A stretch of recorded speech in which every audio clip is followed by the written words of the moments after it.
The cross-section of an तो earthworm अभी हम shows that the पढ़ेंगे body wall is earthworm covered के by a एनाटॉमी, thin उसमें layer of बॉडी वॉल पे cuticle. जाते हैं। अर्थवॉर्म के पहली लेयर है एपिडर्मिस, ठीक है, which contains secretory gland cells. Below the epidermis lie two layers of muscles, circular and longitudinal muscles. तो ये अर्थवॉर्म का आउटर लेयर है, उसमें से 3 बताया है। ये आ गया तुम्हारा एपिडर्मिस,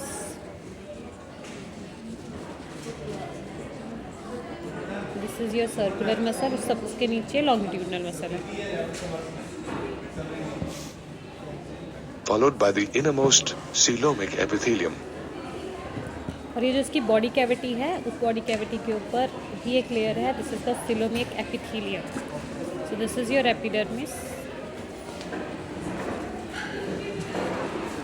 एपिडर्मिस के नीचे है सर्कुलर मसल, फिर लॉन्गिट्यूडनल मसल, और फिर जहाँ से बॉडी कैविटी शुरू होती है वहाँ पे है coelomic epithelium.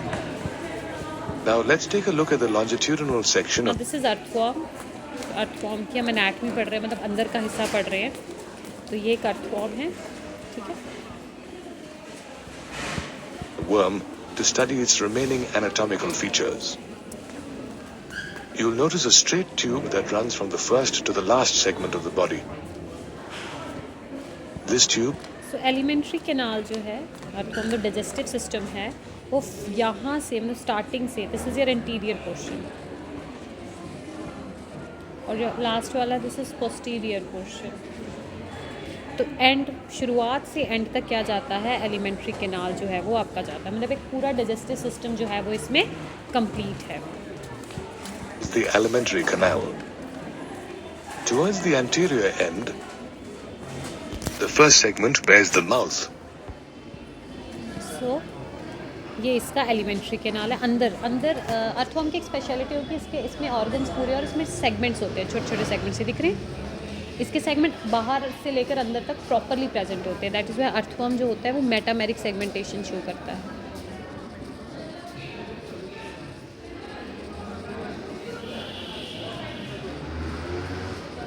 Earthworm phylum Annelida से है, ठीक है। ये इसका माउथ है, ये सेगमेंट है, इसका माउथ है।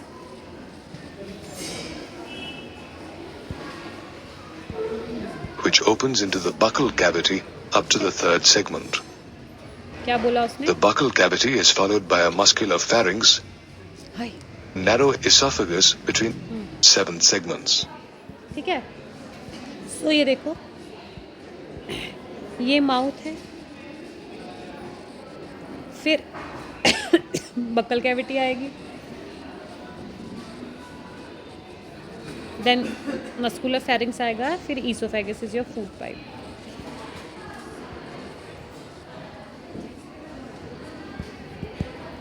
जो The ये बोल रहा है gizzard, वैसे वैसे लिखते जाओ।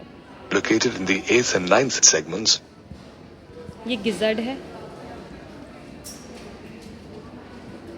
ठीक है। सो इनके पास एक स्पेशल चीज़ है, दैट्स कॉल्ड गिजर्ड। ये चीज़ें यहाँ पे अपने जो भी खाना खाएंगे माउथ के थ्रू लेकर आएंगे, वो यहाँ पे आकर जो है वो गिजर्ड में तोड़ते हैं। तो ये 8th सेगमेंट में मिलेगा। हाँ मिलेगा, 8th सेगमेंट में मिलेगा गिजर्ड, ठीक है। helps grind soil particles and organic matter. This organic matter क्या काम है गिजर्ड का?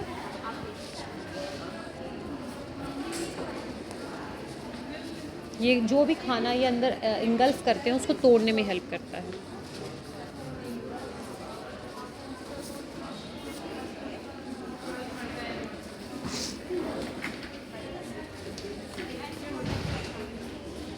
को ग्राइंड करता है, ठीक है। is mixed with soil and is digested in the stomach that lies between the 9th and 14th segments. तो स्टमक कौन से सेगमेंट में है? 9th से लेके 9th में, 10th में, 11th में, 12th में, 13th में, 14th सेगमेंट में क्या है आपकी? स्टमक, ठीक है। तो ये इन्होंने बताया कि कौन से सेक्शन में, कौन से सेगमेंट में आपका कौन सा ऑर्गन जो है वो प्रेजेंट है।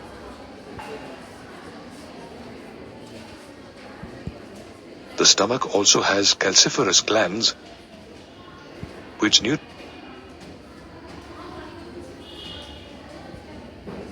the humic ये कैल्सीफेरस ग्लैंड्स है। कैल्सीफेरस ग्लैंड्स सुनो क्या करते हैं, acid present in the partially decomposed organic matter.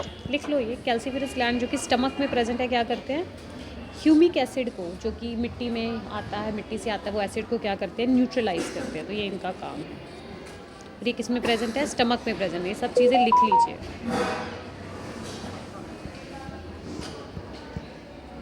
The stomach continues into a long intestine, which starts from the 15th segment and continues till the last segment. A pair of short, conical projections of intestinal ceca is present on the 26th segment. ये है, ये पूरा section intestine है और ये है intestinal caeca. ये दोनों दो हैं।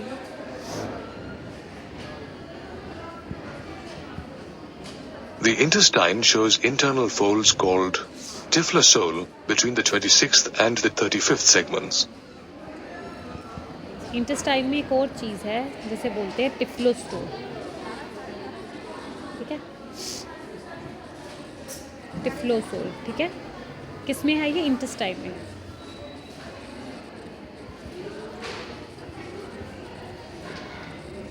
ठीक है, which also increases the surface area for better absorption of digested इनका क्या nutrients. काम है, इस टिफ्लोसोल का इंटेस्टाइन में काम है। जैसे हमारे अंदर विलाय सरफेस एरिया को इंक्रीज करता है, ये भी क्या करता है, इंक्रीज करता है सरफेस एरिया को।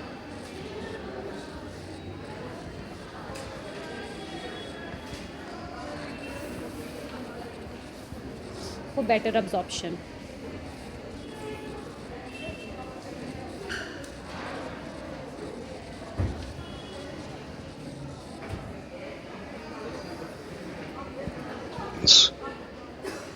Finally, in the last segment, the alimentary canal opens to the exterior through a small aperture called the anus.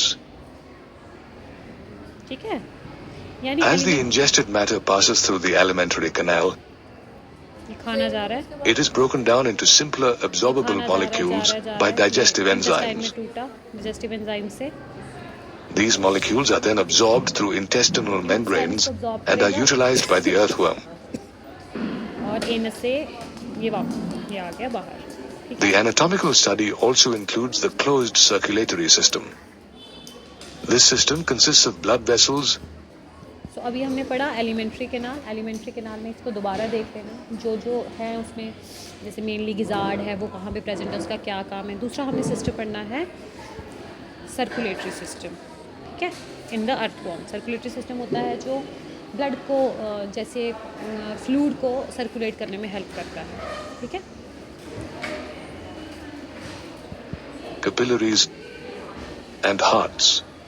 देखो कितने हार्ट्स हैं इसमें। Small blood vessels supply blood to the gut, गट होता है, nerve cord, and body wall.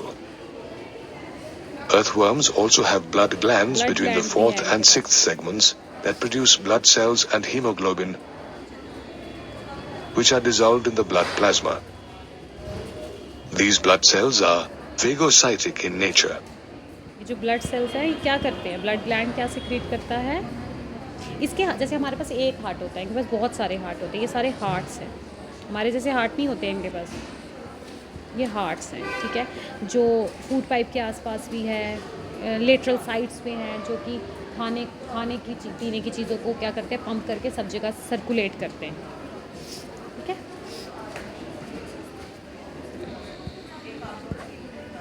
Moreover, the hearts, which are important organs in the circulatory system, help circulate blood in one direction. The nephridial or excretory system is also part of the anatomy of an earthworm. Earthworms have several nephridia. Earthworm जो है वो excretion किसके through करता है, nephridia के through करता है। किसके थ्रू करता है, नेफ्रीडिया के थ्रू करता है। Function as excretory organs. Nephridias है। There are three types of nephridia, namely septal, integumentary, and pharyngeal. लिख लो इसको, फेरिंग्स के पास The यहाँ septal पर nephridia are present on either side of the intersegmental septa between the 15th segment and the last segment, and open into the intestine. ये intestine में खुलता है. The integumentary nephridia are attached to the lining of the body wall from the third segment to the last segment and open onto the body surface.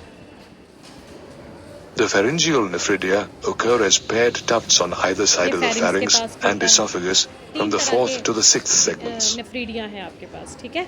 All three types of nephridia have and regulate the इसको note कर लो, तीनों तरह के नेफ्रीडियास. ये intestine में है, ये body wall के साथ अटैच है,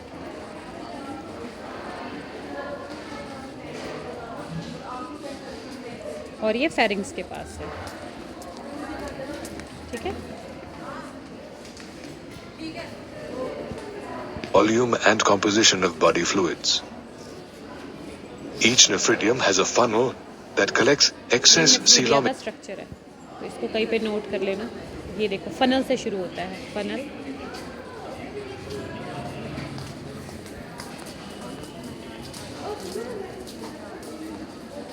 फनल, Fluid. यहाँ से जाएगा. This funnel links to a tubular part of the nephridium from where waste is discharged through nephrodiopores. The anatomical study also includes the nervous system, which consists of ganglia that are connected to a double ventral nerve. ये आ गया nervous system. इसमें आपके पास ganglia है, ठीक है. ये ganglia सारा nervous system है. वेंट्रल मतलब ये नीचे की तरफ, मतलब ये अर्थवॉर्म है, तो इसके नीचे की तरफ यहाँ पर आपको ये पोर्शन जो है वो दिखेगा. ओके. Cord.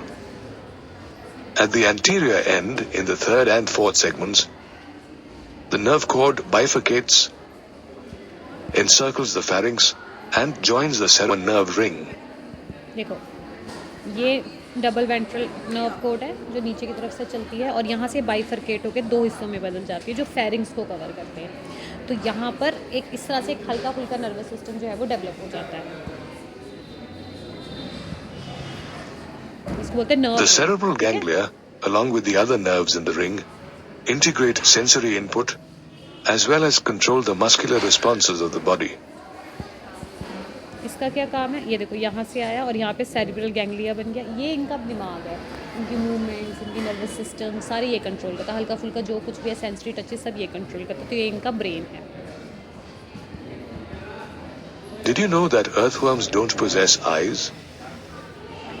However, However, आँखें नहीं होती हैं. They have light and touch sensitive receptors to help them recognize light intensities and ground vibrations. Besides, they also have specialized chemoreceptors or taste receptors to any chemical stimuli. देखो, they don't have eyes को ये क्या करते हैं? Photo receptors होते हैं इनके पास. Chemicals को टेस्ट करने के लिए कैमो रिसेप्टर्स होते हैं. टेस्ट के लिए गस्टो रिसेप्टर्स होते हैं, ठीक है.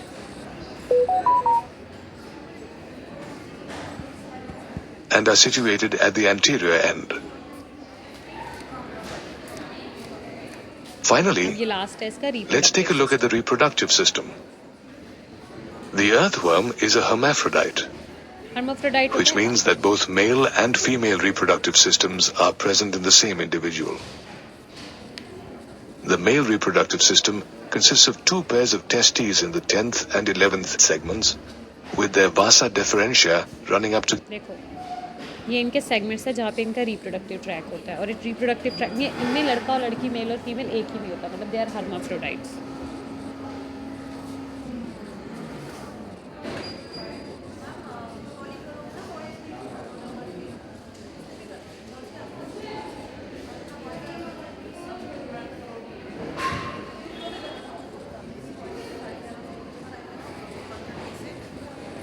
ठीक है.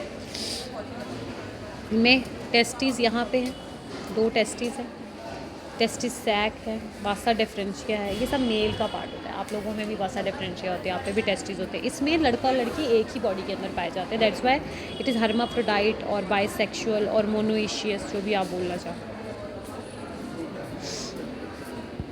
The 18th segment. Here, the vasa deferentia आपको and the ध्यान duct of the रखनी है। prostate gland join to form a common prostate and spermatic duct,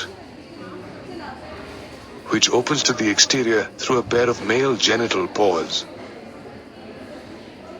In the 17th and 19th segments, a pair of accessory glands is found in each segment. Also, each segment, from the 6th to the 9th, bears a pair of spermatheca, which receives and stores spermatozoa during copulation. स्पर्माथिका क्या होता है कि जब sexual intercourse होता है mail और female में, तो स्पर्माथिका स्पर्म स्टोर करता है।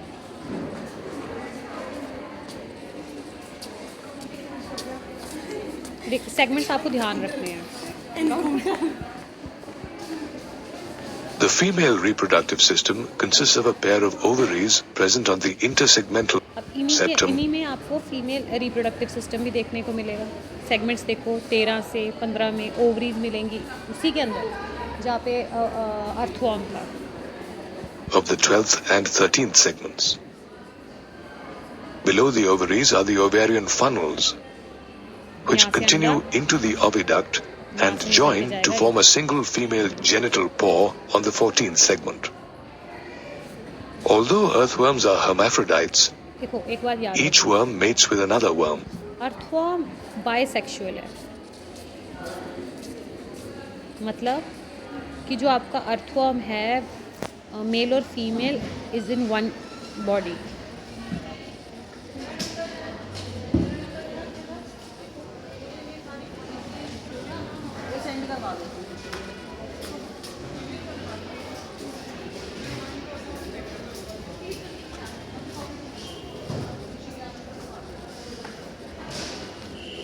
ठीक है, बट इनमें प्रॉब्लम क्या होता है कि मान लो कि ये वाला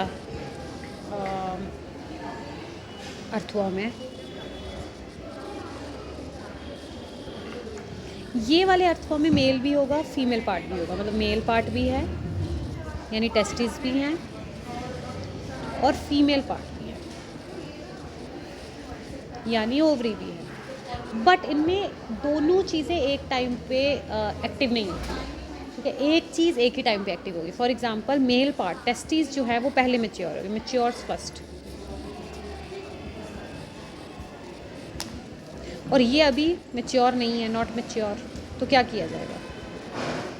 जब ये पहले मैच्योर हो गए तो यानी स्पर्म बन रहा है और स्पर्म चाहता है कि मुझे अंडे के साथ मेल हो जाए, तो ये कैसे अर्थवॉर्म को ढूंढेगा जिसमें ओवरीज पहले जो है वो मैच्योर हो जाए।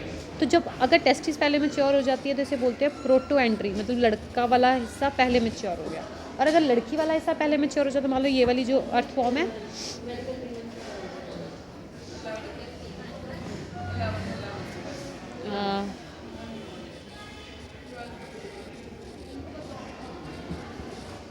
जो अर्थवॉर्म है, अगर ये वाली अर्थवॉर्म में ओवरी मैच्योर हो गई,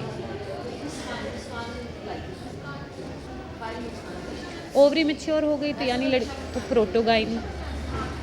तो ये दोनों एक दूसरे के, अब एक ही बॉडी में दोनों सिस्टम्स हैं, but still the systems are not एक दूसरे के लिए कंपैटिबल नहीं है। जो मेल और फीमेल एक टाइम में मैच्योर नहीं हो रहे, तो ये क्या करते हैं, being bisexual they prefer cross fertilization. मतलब आपस में अंडे का, स्पर्म का आदान प्रदान नहीं करेंगे, किसी और अर्थवॉर्म के साथ करेंगे। They choose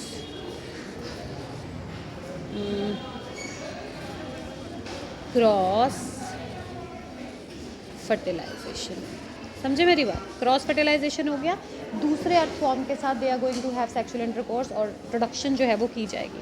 understood?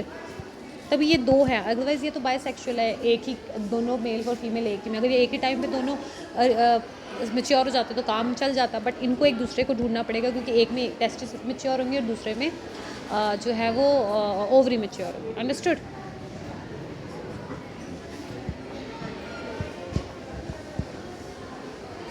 While mating, two worms lie in a juxtaposed position, resulting in a mutual exchange of sperm between the two worms. Later, cocoons containing mature sperm, eggs, and a nutritive fluid are secreted by the gland cells of the clitellum. The eggs are first ये जो है ना, हर एक sperm के पास 14 segment में ये चीज़ नज़र आती है। इसको बोलते हैं क्लिटेलम। मान लो ये अर्थवॉर्म है और ये 2 अर्थवॉर्म है, ये फीमेल है, ये मेल है। इसने अपना स्पर्म जो है वो इसको दिया, ठीक है, ये स्पर्म ले गई और इसने स्पर्म को स्टोर किया स्पर्माथिका में, और इसने अपने अंडे के साथ, ये उसका एग है, इसके साथ इसको मैच्योर करके कर दिया। अब ये इस अर्थफॉर्म में क्या होगा, ये ओवा है, ये इसका स्पर्म है, ये आपस में फर्टिलाइजेशन करेंगे और जाइगोट बनाएंगे। अब ये मूव करता करता 14 सेगमेंट तक ये हिस्सा पहुंच जाएगा जिसे बोलते हैं क्लिटेलम। और क्लिटेलम जो है वहाँ पे ये जो फर्टिलाइज्ड प्रोडक्ट था जिसे हम जाइगोट बोलते हैं, ये चला गया। यहाँ पर क्लिटेलम सिक्रीशन करेगा कुछ ग्लैंड्स, एक ग्लैंड जैसा होता है और ये सिक्रीट करता है, और ये चलता चलता चलता यहाँ पहुँचेगा और यहाँ सिक्रीशन करेगा और ये क्या बनाएगा, इसको कवर कर देगा। इट विल, ये यही जगह है जहाँ से यहाँ पे फर्टिलाइजेशन होगी। फर्टिलाइजेशन की इनकी इंटरनल नहीं होती है, एक्सटर्नल फर्टिलाइजेशन होती है, बाहर।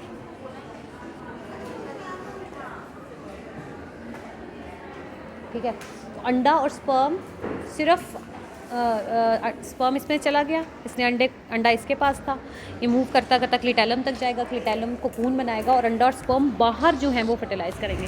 तो सब कुछ अंदर होने के बावजूद फर्टिलाइजेशन का होती है, एक्सटर्नल होती है। और कोकून कौन बनाता है, क्लिटेलम जो है वो कोकून बनाता है, जो अंडा और स्पर्म है उसको उसके अराउंड एक बड़ी फ्रजाइल कवरिंग कर देता है और बाहर इसको छोड़ देता है। वहाँ पे जो है आपकी फर्टिलाइजेशन होती है, बच्चा बनता है, वो बाहर बनता है। अंडरस्टूड? ये 14 सेगमेंट पे है क्लिटेलम, लिख लो कहीं पे,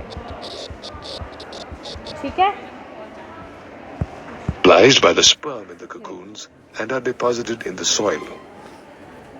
Inside the cocoons, embryos develop, and after 3 weeks, each cocoon produces about 2. तो ये जो कोकून है, देखो क्या हुआ, स्पर्म लड़की ने एक्सेप्ट कर लिया, अर्थवॉर्म ने एक्सेप्ट कर लिया, फीमेल अर्थवॉर्म जो इस समय मैच्योर, उसने एक्सेप्ट कर लिया। एक्सेप्ट करने के बाद अर्थवॉर्म और जो मेल और फीमेल है वो मूव करते करते पहुंच जाएंगे क्लिटेलम में। 14 सेगमेंट, 14 सेगमेंट कोकून को रिलीज़ करेगा, ग्लैंडुलर होता है तो वो कुछ चीज़ें रिलीज़ करता है जो स्पर्म में और अंडे के अराउंड एक कवरिंग बनाएंगे जिसे कोकून बोलेंगे, जिसको रिलीज़ कर दिया जाता है। ये है क्लिटेलम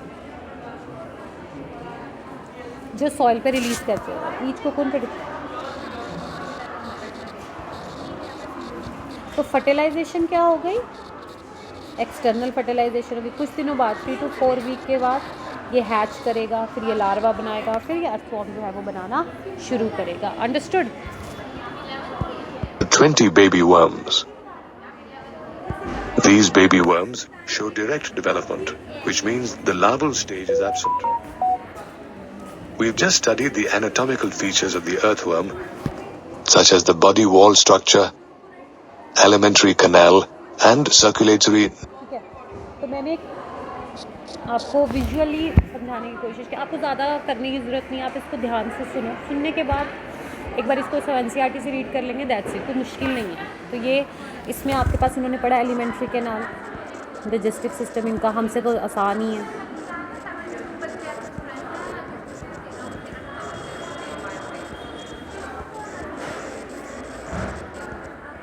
फिर हमने पढ़ा सर्कुलेटरी सिस्टम,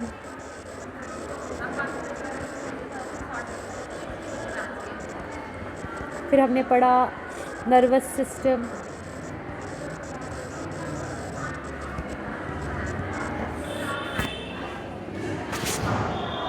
फिर हमने पढ़ा रिप्रोडक्टिव सिस्टम,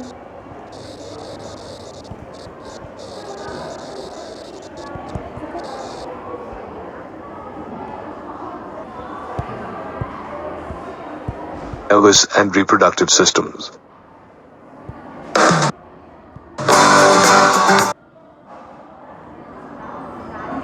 ठीक है। तो इसको ध्यान से देखो, इंटरेस्टिंगली देखो, जैसे डिस्कवरी चैनल देखते हो।